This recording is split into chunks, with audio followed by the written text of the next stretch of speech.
That doesn't make any sense. Important to You're me. listening to You what? are. I'm No, we're not. so So not. So what are you talking about? No. You're not.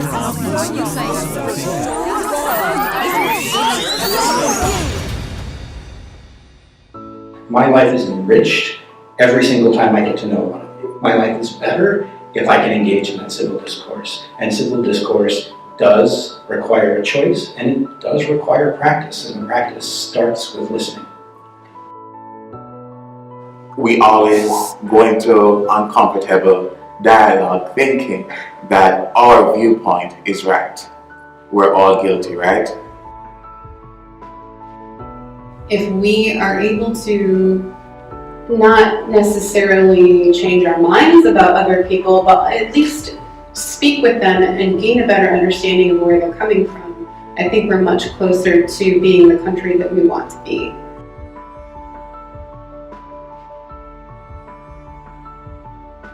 Because what we're trying to build here is a set of community values and connections between us that will allow us to have conversations, not just this year, during political season, but going forward on a whole range of issues.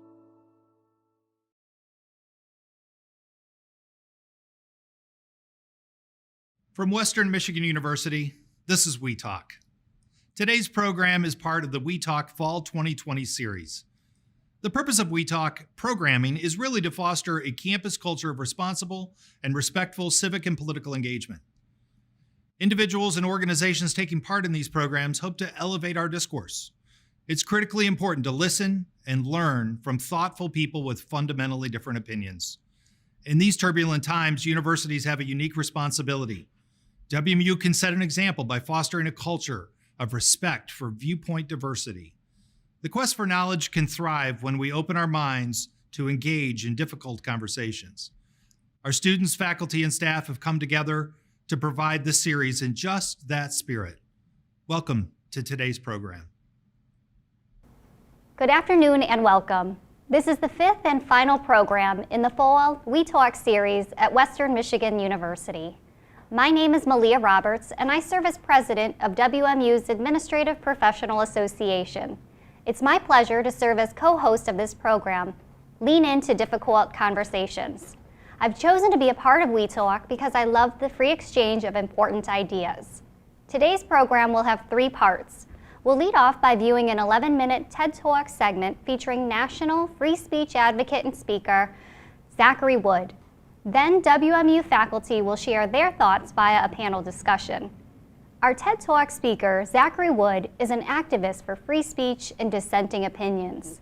Mr. Wood has taken his message beyond his college campus and shared his personal story and experiences in his memoir, Uncensored: My Life and Uncomfortable Conversations at the Intersection of Black and White America. His message is ideal for We Talk, an initiative to help us gain a genuine commitment to listening to one another and understanding one another in these turbulent times. My co-host today is Jennifer Townsend, also a member of the Western Michigan University staff. Jennifer, tell us a little bit about yourself. Hello, my name is Jennifer Townsend, and I'm the executive assistant at Lee Honors College.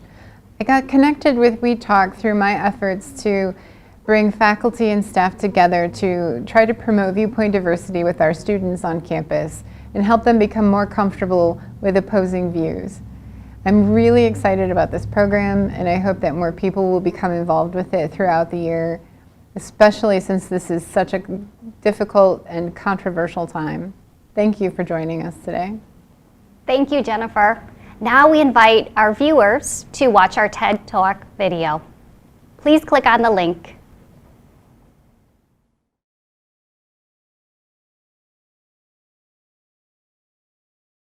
All right, welcome back. Let's turn then to our panelists. And I'll start by introducing Dr. Jennifer Bott, WMU Provost and Vice President for Academic Affairs. Thank you for joining us today, Dr. Bott. Would you please introduce the esteemed panelists that are joining you? Thank you so much, Malia and Jennifer, and welcome to the panel discussion. Hopefully you've had an opportunity to already hear the words of Zachary Wood shared in his 11-minute TED Talk. about how we lean into difficult conversations. And for those of you that haven't had a moment to spend in listening to his very wise words, we've got some summary of that for you this afternoon. But before we begin with that conversation, I have some incredible folks. And quite honestly, y'all, we have been in this space together nonstop discussing for the last 45 minutes. So I can't wait to bring this conversation to all of you. And before we get started, I'd like to introduce our panelists with me this afternoon. We have Doug Lepisto, who is the co-director of the Center for Principled Leadership and Business Strategy in the Hayworth College of Business. Thanks for being here, Doug. We're also joined by Luchara Wallace. Luchara is the director of the Lewis Walker Institute for the Study of Race and Ethnic Relations and an associate professor of special education. Luchara, thanks for spending your afternoon with us. And then lastly, we've got Carol Weideman, Master Faculty Specialist in Human Performance and Health Education and President of the WMU AAUP at Western Michigan University. Thank you, Carol, for your insights and contributions. So before we talk about the YouTube video, the TED Talk by Zachary Wood, I'm going to just pull a couple of the key messages that I found quite relevant, and I'm going to use his own words to share. And I'm going to ask any of our panelists to have maybe their own favorite moments for those, again, who haven't had a chance to see it. So the gist of the conversation is really intentionally reaching out to those that share a viewpoint other than your own, one that you may even find abhorrent or personally quite dissatisfactory. And really reaching out intentionally to learn from the other side. A couple of things that Zachary Wood said that were important to me is that tuning out opposing viewpoints don't make them go away. And we preserve our ability to solve problems by listening, and that it's difficult to change the values of a community if we don't understand what those values are. And to achieve progress in the face of adversity, this is a direct quote, we need a genuine commitment to gaining a deeper understanding of humanity. And to do so, we must engage in constant learning and a process of building empathy. So those were some of the key messages that I really took away from his very heartfelt, poignant, and relevant. Even though it was created in 2018, it's perhaps even more relevant today than it was when he created this TED Talk. So before we begin with our conversation, I invite others to perhaps share their perspectives on the talk itself before we engage in dialogue. Luchara, do you want to start? I certainly can. Thank you so much, Provost Bott. I have to say I was really inspired by and challenged, really, by Zachary Wood's TED Talk because he focused on a couple of key areas. And like you said, the whole idea of tuning out opposing viewpoints does not make them go away really stuck out to me because I think a lot of times, and especially now, we're so used to we establish our opinion, we establish our viewpoint, and that's where we stay. But really and truly what I'm hearing from him is that it's vital for us to move beyond sticking with our beliefs and assuming that that is right. And then also assuming that the other belief system or the other concept or idea is inherently wrong. And I think that that's an area where we have to grow. And I think that it's consistent with a lot of the work that we've been seeing currently. It's just important that we move beyond what we believe to be right and wrong. An excellent point. Carol or Doug, do you have something to add to your impressions on Mr. Wood's TED Talk? Well, I would just like to mention that one of the things that really struck me is that he felt a tremendous amount of pushback from people in the administration when he was at school. That no, we don't want to hear anybody. We don't want to have that discomfort. No, that's not appropriate. No, just stay away. And it was it felt like a small group of students that really felt that it was important, and he had this amazing stick-to-itiveness to be able to stay true to what he felt was important. I felt that was really moved me in a lot of ways, because it's difficult when you're in school to think about going against the tide as he did, and his recognition that the kind of conversations that do have to happen to be able to understand the other side can be very harmful, hurtful, and to be cognizant of that and to recognize that it might be, and not to disregard somebody else's emotions, feelings, responses, and not to say, no, that's all right. It's not a big deal, but to recognize that how people respond to it is going to be different, and to be respectful, to honor them, and to recognize that people may perceive these as trauma like, and can bring up some really difficult feelings that is not what you were even expecting to work with. So, his stick-to-itiveness, his belief in being able to see the greater impact of having those difficult conversations was really what brought me to feel positive and hope. So. Yeah, I would echo and build on that. The example of leadership and courage that he had to do that. I think we could all ask ourselves what we would have done in that situation, where you're feeling public pressure, you are feeling lack of support for the view, and to still stick to what you believe to be true, and bring those ideas to campus, I think is an act of courage. And often we're talking about uncomfortable conversations, it requires courage to, confront your own view, to hear the views of others, to go to a place emotionally that can be difficult. So I think that was one of the real highlights for me as well. Mm-hmm. And so I think that segues perfectly into kind of our first area of discussion. So earlier, before we were able to join all of you, we were talking through what we saw, what resonated, and what other questions that the conversation that started with Zachary Woods that we continued, what that brought forward for us. And there were a couple of words. So Doug just used the word courage. A couple of other adjectives that we talked about in our small group before we joined all of you were words like fear, curiosity, wonder, intentionality, reflection. So if we take those words and we think about an environment that we are responsible as academic leaders, as center directors, as educated individuals, how can we create these opportunities for ourselves, for our students, for our community to pause and be intentional about seeking disconfirming beliefs in order to either develop stronger beliefs of our own, or at least, as Zachary Woods urges us to do, understand those opposing viewpoints, because we do need to recognize they're out there and figure a bridge between our viewpoint and their own. So how do we do that on a campus like ours and in our communities?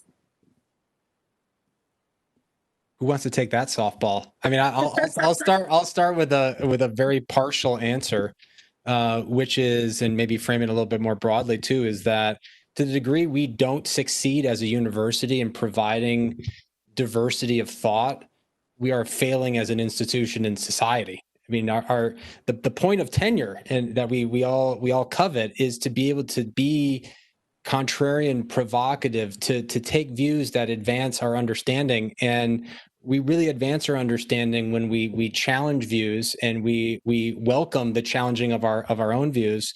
I think in part the answer to creating those spaces is for professors, for student leadership, to role model what it would be like to maybe foster a divergent perspective. The role modeling of opening up that space and maybe being a little bit of that provocateur, that maybe what we understand to be true isn't as true as we think. I think that role modeling enables others to follow, gives an example for how people can do that in a constructive way. And so to me, that is both healthy for the institution, but also an act of leadership on the parts of administrators, faculty, student leadership, et cetera. I want to build off that too, Doug, because one of the things that I try to do is to give students questions, problems that don't always have one answer. And I get into trouble. I get a lot of pushback with that. And I say, you just have to explain to me where your answer, what's the basis of your answer? how are you coming up with this? What are your resources? So they're always looking for me to say, well, what do you want? Well, what I want is for you to show me some creativity and to give me something I haven't thought of before. And students often struggle with that. They struggle with because they have, I don't know if it's, I don't want to blame anybody, but the conditioning of there's one way, there's one answer, and there's never one way or one answer of looking at things. But can you provide a background, a backup, or some rationale that can we converse about how you came up with that? That's what I'm really looking for, and it's difficult for students. They struggle with that because they want the A, B, C, D, or E. I find that it's really important when I start looking at programming and guest speakers, especially as the director of the Lewis Walker Institute, that sometimes we have to grow comfortable with being uncomfortable. Yeah. And so sometimes the most meaningful conversations and the greatest learning occurs when we step outside of ourselves and try to really understand where someone else is, like what their position might be. I think that Provost Bott, as you brought up the various adjectives that we were using, or the curiosity. Let's be curious. Like, why does someone believe this? Why are we seeing this, interpreting this situation that we both see two different ways? Like, what is it about our perspectives that might be different, but might be similar? And so I think that it's important to really be curious to understand more. And when you're curious, you're making yourself vulnerable. And when you make yourself vulnerable, you're making yourself uncomfortable, which pushes us to grow more. I think those are excellent points. And one of the things, and this has been talked about in a variety of circles, most recently politically, is when students or faculty or staff or colleagues don't feel as if they're in a space that is accepting of those views, they find themselves self-censoring. And so how do we create a space where students, and I'll use students as an example, but certainly, again, not exhaustive, how do we find and create that space? Where do we give students practice in sharing those views and having others who may not agree with them respond respectfully? Do we do that? Is that part of curriculum? If it's not part of curriculum, I don't think it is. Where does that responsibility live? Does it live in our RSOs? Do we expect that coming in from high school? I think so critically about the variability of student experience on a campus. They move from a class to another class to another class to a work environment, perhaps to various clubs, activities, sports. But where do we pause and teach people how? I guess maybe I shouldn't say where. Should we pause and teach people how to find that information, process it, and treat each other with respect in that mutual processing that occurs through conversation, through dialogue, when we lean in? I think part of a skill that I like to introduce is reflective listening. So I hear what you're saying is. So sometimes when you hear somebody say something, no, that's not what I meant. You're offering somebody an opportunity to maybe save face, I guess, is one way of looking at it, or to qualify what they actually meant. And when you feel that discomfort, hey, what's that? To teach people like, oh, I'm really upset about this. Where is that coming from? Teaching a self-reflective way of finding where that emotion is. A lot of times people will say, I don't know. Like, well, let's stop and think about that for a minute. What is going on? What do you got to kind of talk through it and learn how to somehow evaluate where that I don't know comes from. Because a lot of times we do know, we just don't want to say it because we perhaps don't feel safe of how we're going to be received. The students say, I don't want you to think poorly of me, Dr. Weideman, but and he had this qualifying, and it was an opportunity for me to say to him, oh no, your opinion is completely no, that's got nothing to do about my relationship with you as a faculty and a student. I felt that was a great opportunity for me to share that at that moment, and I kind of thanked him for it, to be honest. It was worthwhile. I mean, the thing I might add as we think about, I mean, capability building to handle some of this is so much of what we talked about is emotional. Yeah. And let's go back just to the basics. I kind of kid around with my students, but it's true. Like sleeping, good eating, good relationships, having time to pause. Like if the emotions are not in the state where they need to be, it's really hard to engage with provocative, upsetting, challenging views. And so much of this that we even talked about prior on the before we were getting set up was around emotions and how you manage those emotions, create containers for those emotions. What containers around those containers do you need to have for those emotions? And getting yourself in that place where you can move forward with a confidence, with the courage that we talked about. I think it's a small thing, but I think it matters a lot in these kind of circumstances. Yeah, our sociological friends could go on about the emotional aspect of our behaviors and how much emotion does really influence. And so when you don't take that time to kind of, as I mentioned, to decompress, you're not able to accept that friction that's going to come up with a difficult conversation. So as you said, Doug, that taking that time, allowing yourself to be prepared for those difficult conversations is important. Sometimes you just need to say, I need 5 minutes. Let me take 5 minutes or more. Right, or more. But I think also it's important for us to make sure that we allow those opportunities to take place. So it's one thing to prepare yourself in isolation. It's another thing to say or to have those opportunities to have those difficult conversations. You know, in the field of education, one of our key areas is the importance of practice. And sometimes it's guided practice. And so a lot of times, in order for us to be able to become more comfortable having difficult conversations, become more comfortable exposing ourselves to different viewpoints, we really do have to practice. And I think that that's one of those things that we sometimes forget about. Like, it's okay. Sometimes we're going to be clumsy. We're not always going to get it right. It's not always going to be perfect. But if we don't do it, then we won't ever be able to do it when it really matters most.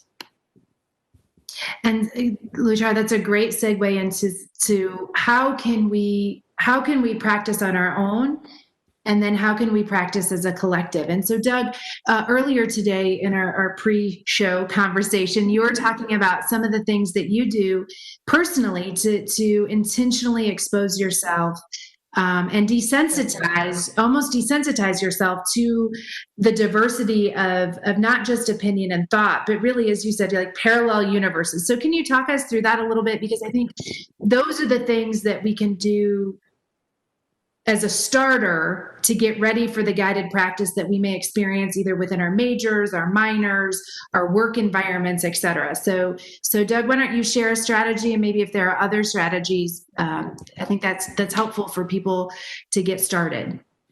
So the practice that I follow is the challenge I'd have for everyone watching is, what is your social media consumption like, and who do you follow? Is it really just an echo chamber of what you believe? Because if it is, how committed are you to really seeing another side? So I deliberately follow on my Twitter feed. I follow everyone from someone like Ezra Klein, who's a columnist and an editor at Vox, more left-leaning. I follow Ben Shapiro, who's more right-leaning. I follow Black Lives Matter. I follow Trump. I mean, unless you're doing those things, are you really getting the different viewpoints out there? And they are parallel universes. What's interesting is almost by having both of those come in and seeing them in the same feed rather than your feed looking like one view, is it does kind of desensitize a little bit. It allows a little more detachment to see, like, you almost see like the game and the arguments getting played out on different sides of the matter of the day. And I think that that's just a healthy practice to to again empathize with another perspective, we have this election coming up, and whether we like it or not, almost half the country is going to vote opposite of us. And so if we don't really, or we're not open to that fact, I think we're not really doing the hard listening that we need to do. So that's what I do on a media consumption basis. I really appreciate that you do that. I know I sometimes I'm not as diligent as you are with that. Sometimes I just have to set it down because I get upset with it, but then again, I understand what the arguments are. It helps me to be able to be more present of what kind of discontent is going on with different people. It's so easy to say, I don't understand how anybody could have that idea. Well, you have to listen to someone talk about it a little bit, and then it either validates or it brings more questions to yourself. It allows you to be more flexible and open, which is important. Or you get better arguments. I mean, yeah. You want to win the debate, and the social media is the town square. You want to win the debate of ideas. You have to be in the fray, and you have to know the other side's argument, so you can build a better argument, or you change your thinking. So I think that's good. It also helps you to build parallels. I think that's one thing that Zachary Wood was able to bring out in his TED Talk, when he specifically said that he sought out to sit down and talk to both Charles Murray and John Derbyshire. I mean, the thought that he's like, I want to talk to you and really understand where you're coming from, even though where you come from and your viewpoints are completely opposite of mine, there's still something I can learn from you. And I think that's the value and the dignity that we give to one another, when even though we disagree, there's still value in learning something about your opinion. And I have to share with everyone, I was compelled to go and look up that John Derbyshire article and read the talk, the non-Black version. And yes, I was absolutely repulsed by what I read, but I also understood it. And not that I agreed, but I understood that at the core of those conversations was a parent's desire to protect their children. And sometimes we have to figure out where are we at our core, and then we can start to work through and dispelling either myths or addressing the other issues that were presented there. But at its core, the talk that I have with my Black children is the same talk that someone else might have with their children, and they may be two very different talks, but both of us want that protection. One other thing that you benefit for having that difficult conversation is that you're able to identify that there are often some commonalities that you can agree upon, and so it provides that segue or that bridge where once you might not believe politically 100% one way, but I bet you there's a couple things over there that you like, I'm with you on that. That builds a relationship, it builds trust, it builds a greater ability for communication. And honestly, how many times have you heard in the past month, we're more alike than we are unalike? And that's how you find those similarities that you can build on. I don't agree 100% with anybody here, but that's why I like you all, because you challenge me. You challenge me. Yeah. Well, I think we're almost at our time that we're going to turn it back over to Malia and Jennifer to explain the breakout sessions. But I want to leave you all. We're going to facilitate your breakout sessions. But Doug, again, the pre-talk was great. Doug asked us all a question, and so I would like Doug to share his question because perhaps that may be a starting point for each of our breakout sessions. But if we don't cover it today, it's a challenge. It's a question and a challenge. I really, really appreciated it. So Doug, before we turn it back to Malia and Jennifer, quickly, can you ask the question that we all chose not to answer today in our next rooms? So this is the question you should ask yourself. When, what is the time when you were exposed to some information that resulted in you changing your mind to the non-dominant pervasive view? So you get exposed to some information, and as a result of that, you believe what conventional wisdom is. You believe the opposite. When has that happened? To me, that's a really interesting thought experiment, because it really highlights, one, the real openness. Because if you're going to change your mind, that demonstrates open-mindedness. Mhm. But to demonstrate not only open-mindedness, but to a side that's not the conventional wisdom. I think that is a really interesting question, because that's the source of innovation. That's sometimes the source of change is that the famous Steve Jobs ad, right? To the rebels, to the misfits, to the those are the people that change the world. Like that kind of thinking, I think it's an interesting question. Wow. Easy questions to answer, right, everyone? So with that, I turn it over to Malia and Jennifer, and we look forward to seeing you all in the breakout rooms. Hello and welcome back. My name is Malia Roberts, and I am joined in the studio by my colleague Jennifer Townsend. Now you'll have the opportunity to join a breakout room. As a reminder, your comments will not be recorded, and you're also welcome to stay with us if you'd like. Instructions on how to join a breakout session should be located in the information box that appears below the video on your YouTube page. Go ahead and join one of the breakout sessions if you're interested. If you'd rather stay with us, Jennifer and I are going to have a conversation about the work of Zachary Wood. And to get us started, Jennifer, you've read the book by Zachary Wood. Do you want to tell us a little bit about your thoughts? Sure.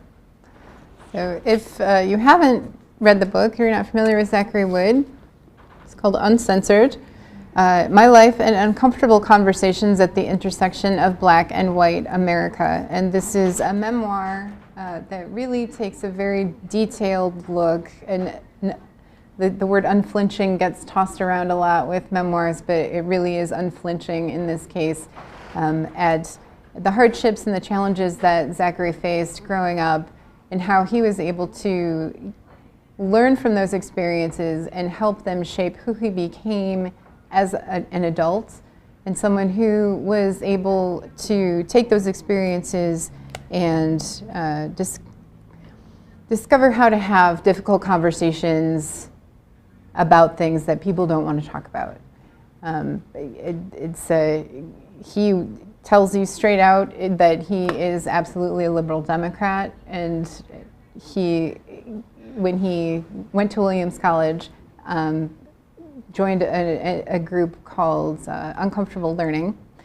And the whole point of Uncomfortable Learning was to invite controversial speakers to campus, people who, Williams is a relatively liberal campus, and so people who would not normally be considered to speak on campus, he invited them, and he received a lot of backlash for it, some death threats, some very unpleasant feedback from his peers. People who had known him for many years still were appalled that he would do this, even though they knew the kind of person that he was.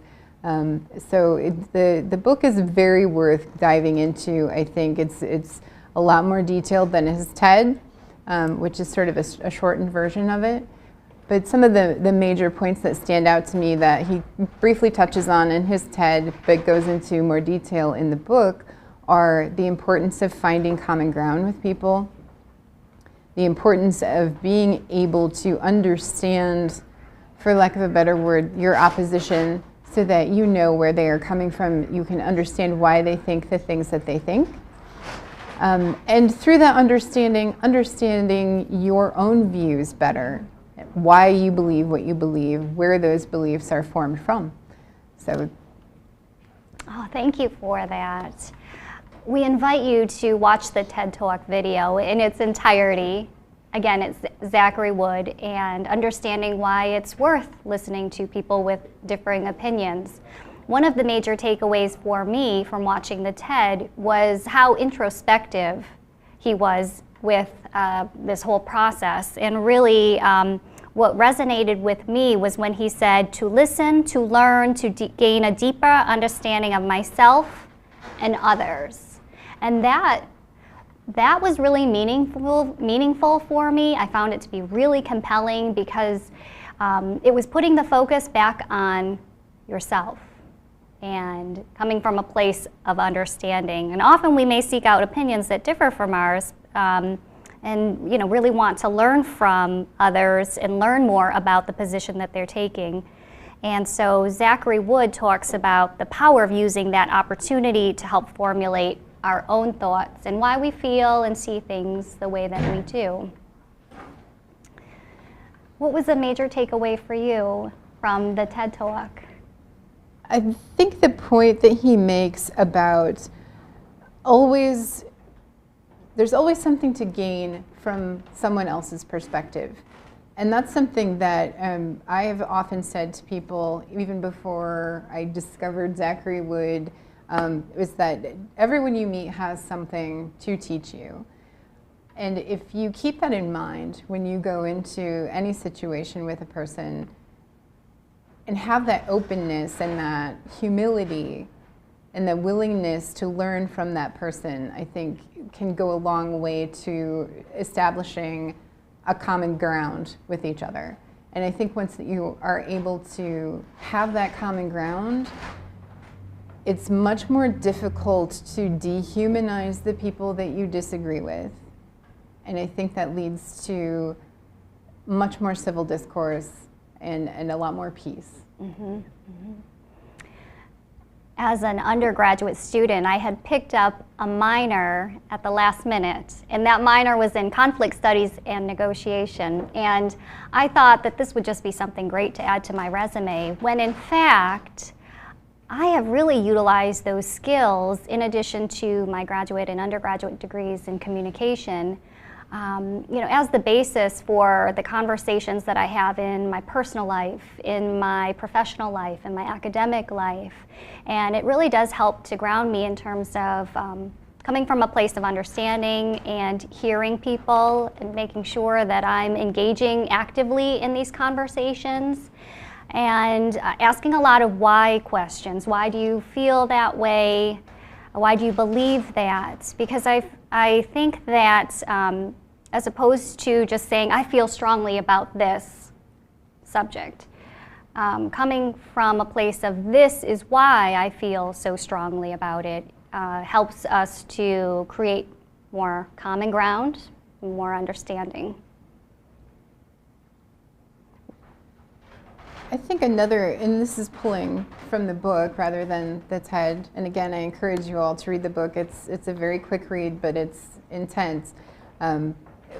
One of the things that he says in the book is that intellectual integrity does not necessarily entail changing one's mind. And I think that one of the impediments to difficult conversation is the idea that you either have to change the other person's mind or you have to change your own mind. And that's the wrong attitude to take when you're going into a conversation. If, again, you go into it with the perspective of wanting to learn from each other, then you will learn from each other. And it also requires that you be, as he says, self-critical, which I think you touched on earlier, that if you're able to really look at where your ideas are coming from, how those ideas are formed, why you believe what you believe, then you'll have a better understanding not only of yourself but of other people. I think that's a good point. What do you think about this, Jennifer? When people just feel like they're not making not moving the conversation forward, and so ultimately they feel like they may need to just agree to disagree. What are your thoughts on that? I think sometimes that is the best way to go. And I think that you have to learn to recognize when you're really just butting heads and you're not hearing each other speak anymore. We sort of sometimes when we're excited about a topic, we have very strong feelings about what we're talking about, we stop actively listening to the person that we're talking with and start formulating what we're going to say next and how we're going to rebut whatever argument that they're coming up with because we know it's going to be wrong. At that point, you're not having a productive conversation anymore, and you're not going to come to any kind of agreement. And I think also if you understand, excuse me, if you are able to recognize that the person really is sort of, the person you're conversing with is sort of entrenched in what they're saying, and you're not going to be able to find common ground, then yes, there is a time that you should walk away. But I wouldn't give up on it entirely, maybe come back to it another time, but it does serve a purpose. I think you're right. It does serve a purpose in some circumstances. If it ultimately feels like a zero-sum game, and that's not what we're talking about here today. We're talking about developing understanding and developing those commonalities where we can come together and appreciate the differences that each person is able to bring to the conversation. Yeah. Well, Jennifer, I've really appreciated talking with you, and it's been a wonderful afternoon. Thank you. Thank you, Malia. This has been fantastic. Thank you, everyone, for tuning in. And again, we are so sorry for the technical difficulties. We are assured that the full recording should be online for you by tomorrow so that you can catch the whole thing, all the bits that you missed. We hope that you will check it out then and share it with everyone you know. Yes, and we hope that you continue to have these thoughtful and meaningful conversations with others. Jennifer, one last point. Did you want to talk about the Common Read? Yes, please. If you are faculty, staff, or student at Western Michigan University, I am leading a campus-wide read for the full academic year on Jonathan Haidt's The Righteous Mind, Why Good People Are Divided by Politics and Religion. We have regularly scheduled live chats via WebEx that you can join. Right now we are still on part 1 of the book, but we will continue it throughout the academic year. And this is a really, really fantastic look at understanding how we form our beliefs, our morals, how people who believe differently than we are aren't necessarily wrong, but how you develop your morals and your beliefs depends on where, when, how you grow up, and how we can get past those differences to understand each other and have, again, better and complicated conversations. For more information about that and about the entire We Talk program, you can go to wmich.edu/WeTalk, and we update that as regularly as possible. And if you have any questions about the read, you can contact me directly via that website. Fantastic. Thank you again for joining us. Goodbye.